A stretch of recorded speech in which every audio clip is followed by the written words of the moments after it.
Welcome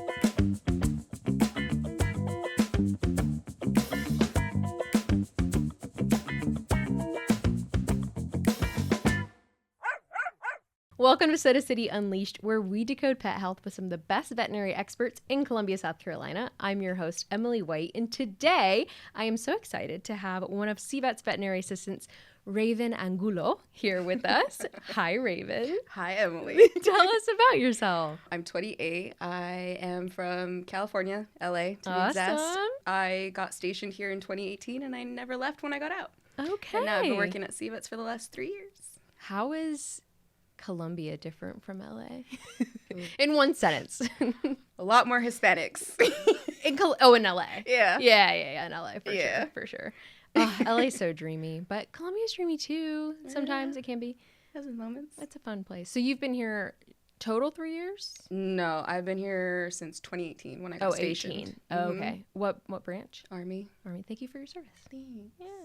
Okay, cool. So then you got out and you decided to pursue your vet med passions. Yeah. Essentially. Yeah. Was CVETS the first place you applied or the first place you worked? No, so I started out at a mobile vet company that just we traveled everywhere from South Carolina, Georgia, and North Carolina, Oh, wow. and we did vaccines. Okay. Yeah, I did that for about 2-ish years, and then I went to CVETS, and it's been great. Awesome. Okay, so something super unique about you, Raven, is you work almost exclusively overnight shifts. Mm-hmm. Why? I don't know. Something about being a night owl. I think it's more so just stemming from military. It was a lot. I did mostly overnights for military too. Okay. So we would in-process the trainees overnight. So you never saw that during the day. And I don't know. It's just calmer, quieter, peaceful. Okay. Yeah. I feel so for me, not having vet med or med background, seeing people work overnight, people going home when I'm coming in, it's just I can't even fathom it. But every time, I ask that question, it's always, it's actually really nice. It's actually really nice. And I'm starting to believe you all. No, it's just something about just working overnight where you just have that calm. I don't know. Yeah. It's just great. And then you look out and the stars are in the sky. Yeah. I bet it is nice. It's dark when you come in, dark when you leave. Right. Yeah. Sun who? Exactly. So what does a typical, and I know this is a lot to ask, what does a typical overnight shift look like for you at CVETS? Very fast paced, a lot less specialty. So it's essentially just emergency. So anything from a bloat to a GDV to seizures, we don't get all of the things that you would see during daytime where you have surgery, you have internal medicine, you have oncology. We don't see most of that stuff. So it's essentially just strictly the down and dirty. Yeah. The emergencies. Yeah. You guys are, you transitioned from being an emergency and specialty hospital to straight up emergency. Yeah. Because I guess too, being a pet owner, unless it's really bad, I'm not coming at 2 a.m.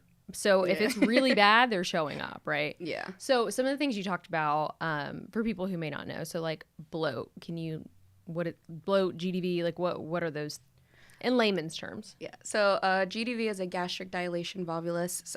That's essentially where the dogs, and cats get it too, but mostly it's in dogs, where essentially their stomach just twists on itself, and it makes them vomit but with no production.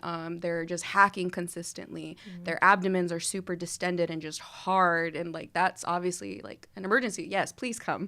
Please come. So stuff like that, we'll see a bloat, essentially abdomen just distended. Mm-hmm. Seizures, right. Their brains are frying and right. It's not a good time. Right. They're not having a good time. There, yeah. So, yeah. Gotcha. Okay. Can you share, you've been with CVETS for 3 years now. Mm-hmm. Can you share one of the most memorable nights you've had on shift? Does anything come to mind? Honestly, pretty recently. This was before the new year. It was an overnight shift and I was with one of my other friends. She's also an LVT. And we found a snake. So we play pranks on each other sure. Every now and then. We'll put gotta stay awake. Yeah. So we found this plastic snake, but it looked almost real. So we took it and we hid it in the doctor's office. That snake was on my desk, wasn't it? You guys took that from my desk. Okay. All right. Noted. So we found it.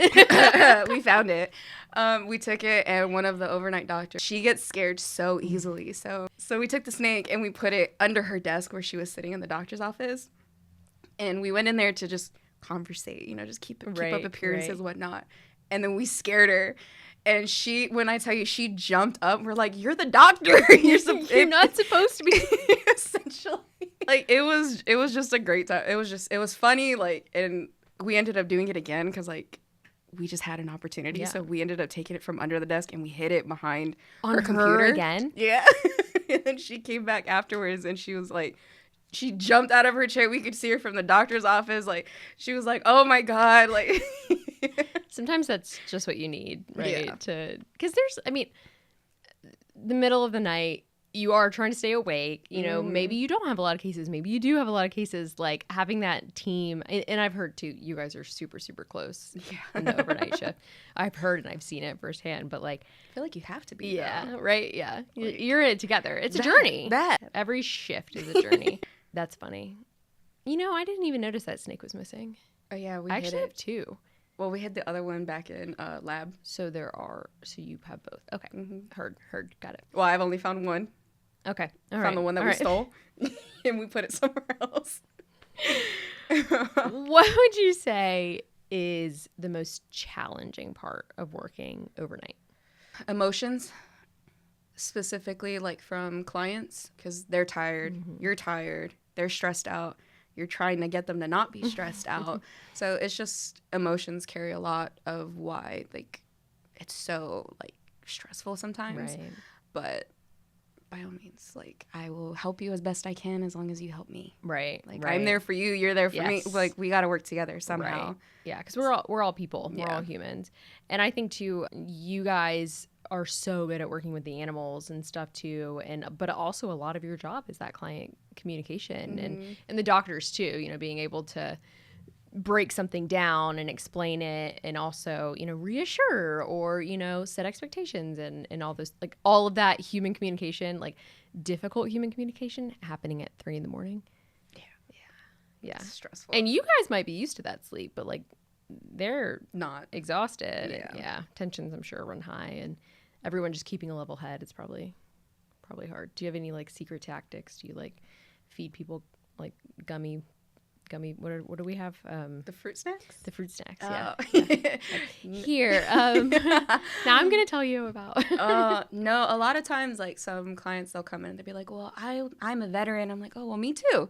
And then that's, like, then I feel like they just kind of, like. Connection. Yeah, and then they start talking to me more and, like, things calm down. And I'm just like, okay, great. So I think it's kind of like if you can relate to a situation, it helps, like, tensions not be so thick. Absolutely.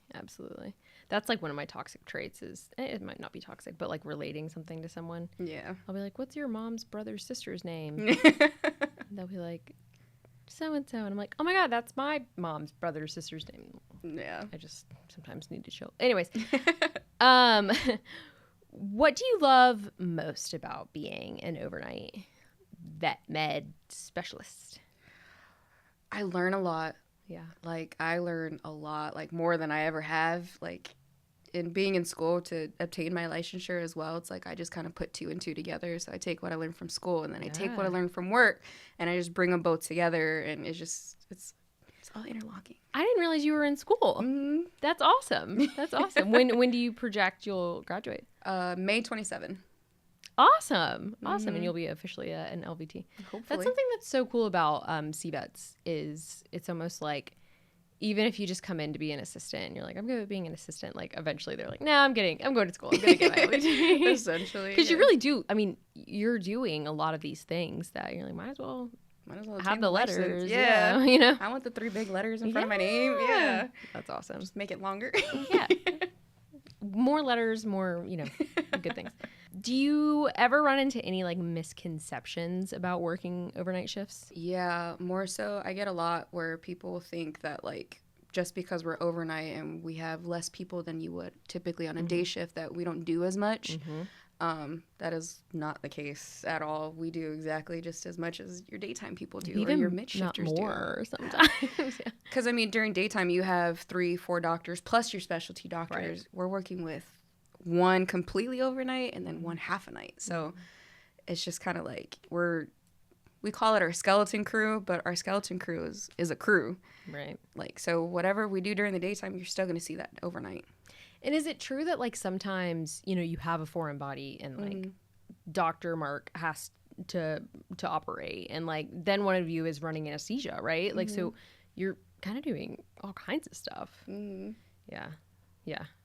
That's tough. That's a you gotta have your A game. You can't like come in and be like, I think I'm just gonna give 50% today. Like that just doesn't work, right? No, not at all. Like, but you can show up tired, but like halfway through it, you're just gonna be like, okay, like can I just kick it in gear? Like, come on. Yeah.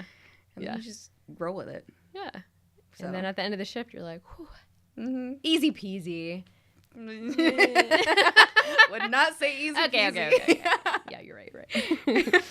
How do you prioritize cases when multiple emergencies come in? So, like, I know we have, like, a triage system. That's something you, have to learn and figure out, like, what's your process for that? So, depending on how it's called, like, over our little walkie-talkies, if you want to call them that, it's dependent on if we're listening out for it and they say stat triage, canine, dystocia. And then they call another one right after that, and they're like, oh, stat triage, feline, seizure activity. You got to pick which one you're going to go for because, they're both not great, but one's more severe than the other. Okay. So, essentially, you have, like, multiple people on the floor. You're just like, hey, you go get that one. I'm going to get this one. If yours isn't stable, bring that one back. If mine's stable, it's going to stay up there with the owner. I'm just going to get a quick little history, put eyes on said friend, and go from there. Because everything, while we are an emergency room, not everything is a stat. Like, not everything needs to be seen, like, right then and there. So you just kind of have to play it by ear and just kind of see. But you always put eyes on the patient. Always. Right. There's never a moment where you do not go up there just to put eyes on it. Right. Because they could, an owner could be describing something that's actually way worse than. Yeah, for sure. Than what they're saying. So you have to, yeah. Do you guys have, like, is there, like, a point person on this, like, the triage team who kind of does that, like, you do this, I'll do this, because it can get kind of hectic when if you have like 3 things come in at once. Oh, for sure. Say if we have like 4 people on outpatient, so you would have 3 people that are doing your triage and you have 1 person that's your point person. So essentially they're going to help you get from point A to point B, C, D until either they leave or we hospitalize them. So you always have like that 1 person who's your technician who's going to be like, hey, this is what needs to get done.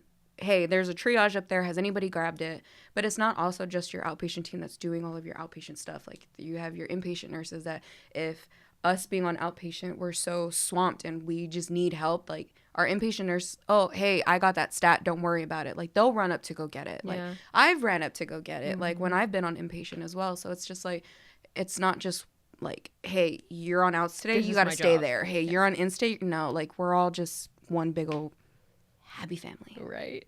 Making it all work. Right? Yeah, for sure. I gotcha. What is one or more things that pet owners might not realize about what happens behind the scenes in emergency situations? I know I get a lot of like reviews that come in that are like, I wish I could have been back there for the treatment and for the whatnot, but like we do everything for a reason. Like, what are some of the things that you wish they knew? So a lot of times when, like, I'll grab a triage and I'll bring it to the back and owner will be like, oh, well, am I following you? And I'll be like, no, unfortunately, we do have an open treatment area, so there's a lot of moving parts. There's patients that are on the floor. Our nurses are on the floor. There's a lot happening in the back that they just don't realize. Like, yes, we do have kennels. Like, we have areas to do specific things, but essentially it's all open. Like, it is one big floor of just everything's going on. Like, you'll have one person in the middle of the floor placing a catheter. You'll have somebody else, like, on a table unblocking a cat. Like, so everything's just out in the open. So it's just a lot of, we try to avoid having too many hands in the pot. So it's not that we're not allowing that to happen. It's just better for the patients and for us and for y'all as clients, you know, like, safety is the biggest thing. Right. In the whole circle, like, everybody. Safety is the biggest thing. So that when we're not allowing you guys to come back. It's not because of maliciousness or that we're doing something wrong. It's just safety. Right.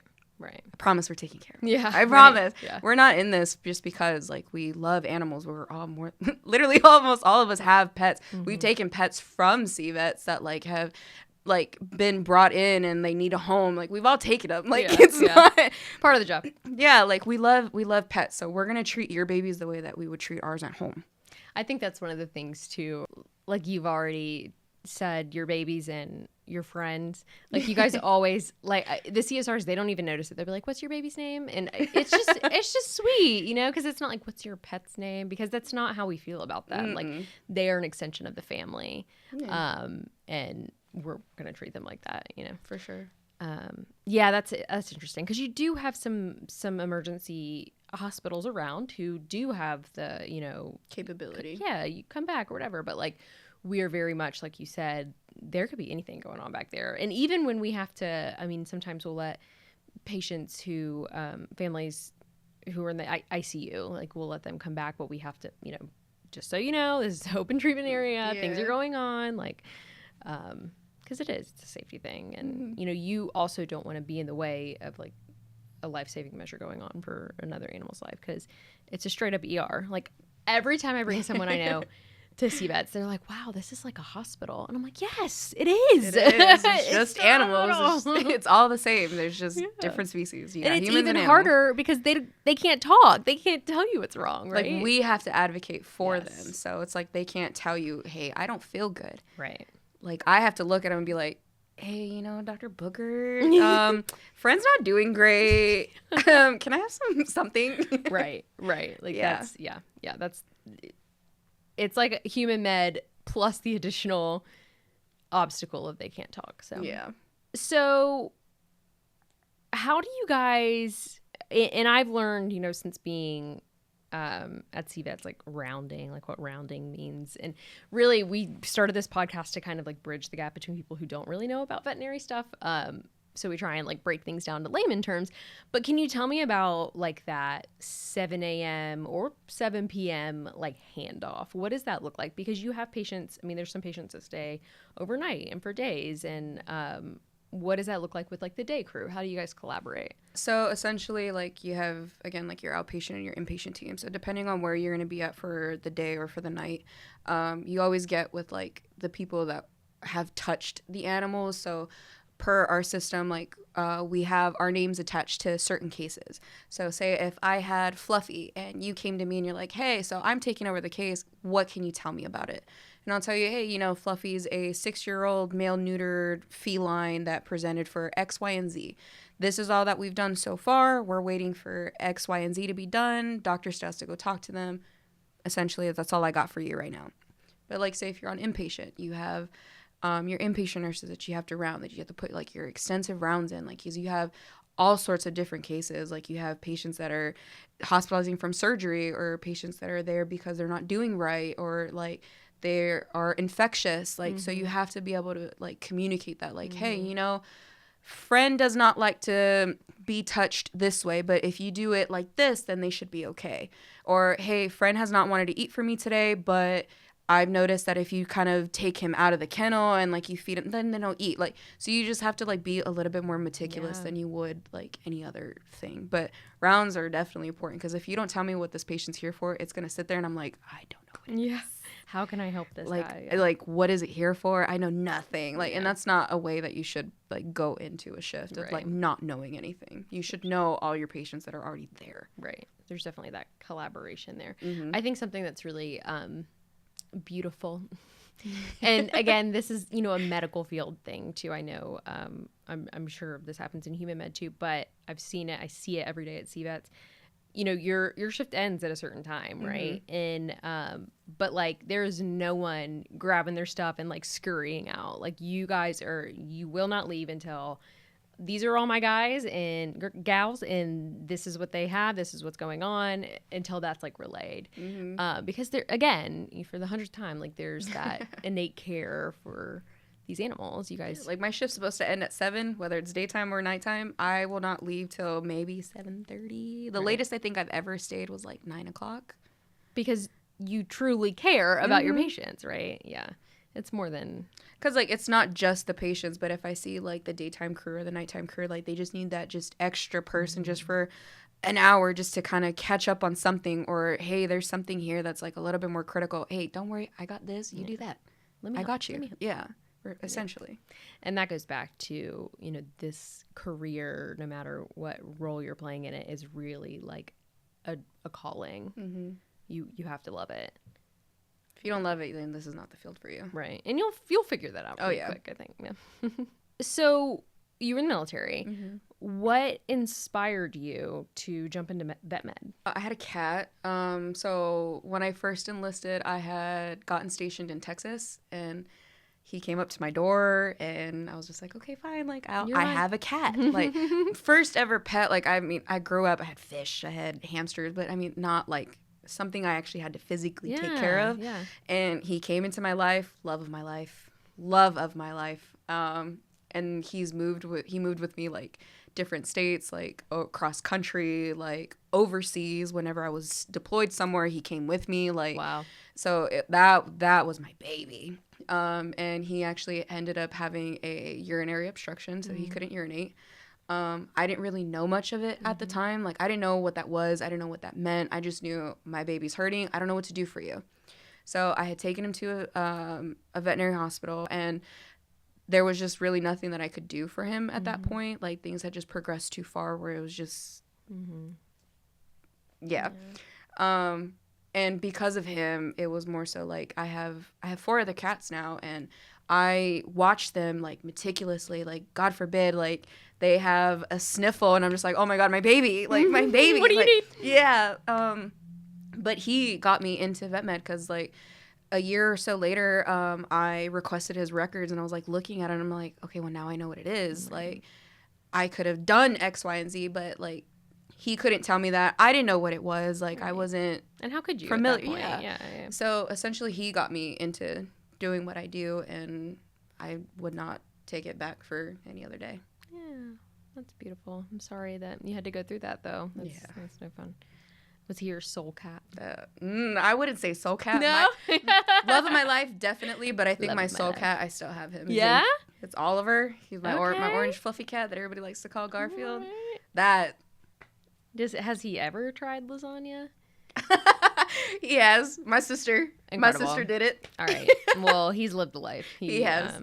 Yeah. He has. Do you have a favorite patient story that illustrates kind of the highs and lows of overnight care? Yeah, actually, it was about a month ago. I was on inpatient. I had this, it was like a poodle mix. She came in for vomiting and stuff like that. Like, she just wasn't great. She had pale gums, which never good. And owners had elected to just hospitalize overnight, just see how she does. She wasn't wanting to eat anything.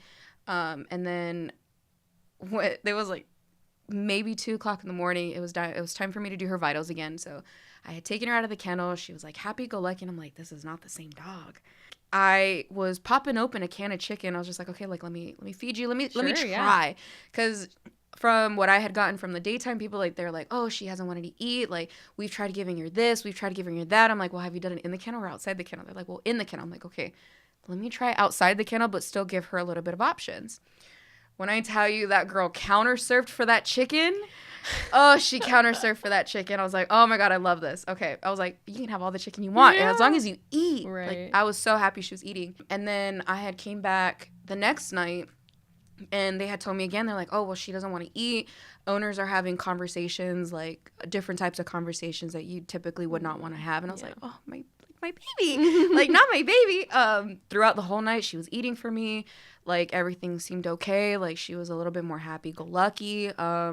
She just wanted more walks. And I was like, this is not the same dog. Yeah, what's the deal? Yeah. And then, so, again, I went home for the day. I came back that night. They're like, oh, yeah, she went home. I was like, what do you mean she went home? They're like, yeah, she went home. She's doing great. Blood work looked great. She's eating. I was like, oh, like my baby. That's beautiful. Yeah. You had that, like, magic touch with her, and you both are together. Don't mind me. Oh, that's wonderful. That's so full circle to, like, see the worst and Like Yeah. her gums were pink. Yeah. So I was just like, oh, those gums, man, that's something serious. yeah. That's like a hot tip. If you think your dog or cat Looks pale. is not feeling well, look at those It gums. looks a little dry. Yeah. That means your baby's dehydrated. Yeah, you need to get to CVETS. Get Please. to CVETS. I love that for you. If you could tell pet owners, like if you could give one piece of advice, like I'm sure you guys you'll be in the, I think about my sister-in-law works at a veterinary clinic, and they'll be like, a cat's coming in, and like, is it male? Yeah, it's blocked. Like, that's just, what happens. That's an inside joke, I guess, with that. If you could give pet owners a piece of advice before, if they're having an urgent or emergent situation with their animals, like what would you tell them before they made their decision to bring their animal in? Depending on like the severity of what these symptoms that they're describing are, just be patient, please. I promise you're not being ignored. It's just there's so much things going on, and at the end of the day, speaking for me myself, I'm one person. Yeah, I can't be in multiple places at once. Just be patient with me. I'm gonna get to you when I get to you. Just please be patient. That's all I ask, is just patience. Yeah. If there was one, this kind of goes along with it, but if there's something you could tell pet owners about what it's like to be an overnight veterinary professional, what would you tell them? I'm tired. Yeah. I'm tired. Yeah. Like, I'm tired, you're tired, but we're here, friend. And Yeah. we're going to get through this together. Whether you hold my hand or not, but we're going to get through this together. But I'm tired, you're tired. So we're just going to be tired together. And we're going to make it work. It's going to be great. It's going to be great. Well, thank you so much for coming on the podcast. This was great. Thank you. Yeah, thank you for being here. Well, until next time, give your pets an extra pet from us, and thank you for joining us for Soda City Unleashed.